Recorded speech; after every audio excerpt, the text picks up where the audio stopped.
Hello everyone. Today we're gonna see how to sell NFT on Solana via OpenSea.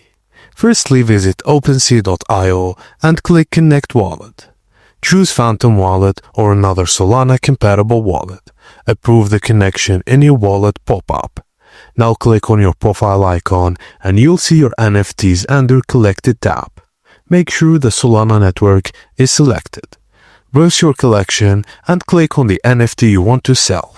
Tap the Sell button and you'll be prompted to select the sale method, fixed price or timed auction.